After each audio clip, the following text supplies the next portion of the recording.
नमस्कार. आज आहे 19 एप्रिल 2026 आणि कापूस बाजारात सध्या मोठी उलथापालथ सुरू आहे. भाव चांगलेच वाढले आहेत.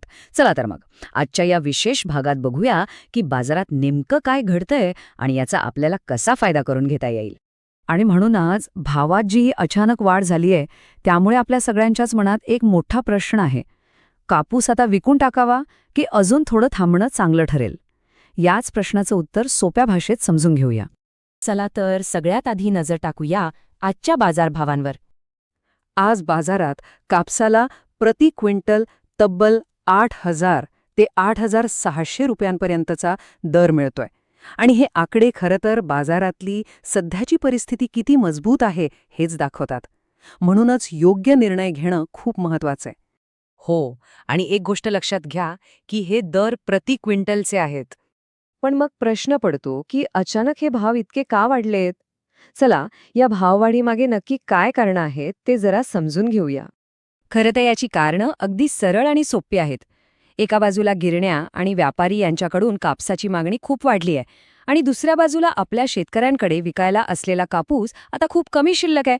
म्हणजे बघा, मागणी जास्त आणि पुरवठा कमी. साहजिकच भाव वाढणार. आणि फक्त आपणच नाही तर बाजारातले जे तज्ज्ञ आहेत ना, त्यांचंही हेच म्हणणं आहे. त्यांच्या मते बाजारात कापसाचा साठा आता मर्यादित आहे आणि त्यामुळेच हे वाढलेले दर टिकून आहेत. बरं, हे तर झालं आजचं. पण पुढे काय? म्हणजे येत्या काही दिवसांमध्ये कापसाच्या दरांबाबत काय शक्यता वर्तवली जातेय? इथे आपल्याला 3 मुख्य शक्यता दिसतात. पहिली म्हणजे दर साधारणपणे याच पातळीवर स्थिर राहतील. दुसरी शक्यता अशी की जर मागणी अशीच कायम राहिली तर भावात अजून थोडी वाढ बघायला मिळू शकते. आणि तिसरी शक्यता, ज्याकडे आपण लक्ष ठेवायला हवं, ती म्हणजे बाजारात कधीही अनपेक्षितपणे घसरण होऊ शकते. तर मग या सगळ्या परिस्थितीचा विचार करता शेतकऱ्यांनी आता काय करायला हवं? विक्रीसाठी एक स्पष्ट आणि फायदेशीर धोरण काय असू शकतं ते पाहूया.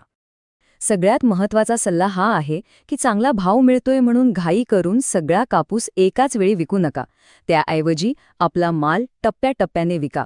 म्हणजे कसं, समजा 40% कापूस आता विकला तर एक चांगला नफा हातात येतो आणि उरलेला साठा जर पुढे भाव वाढले तर अजून जास्त फायदा देऊ शकतो. असं केल्याने बाजारातील तेजीचा पुरेपूर फायदा घेता येतो आणि धोकाही कमी होतो.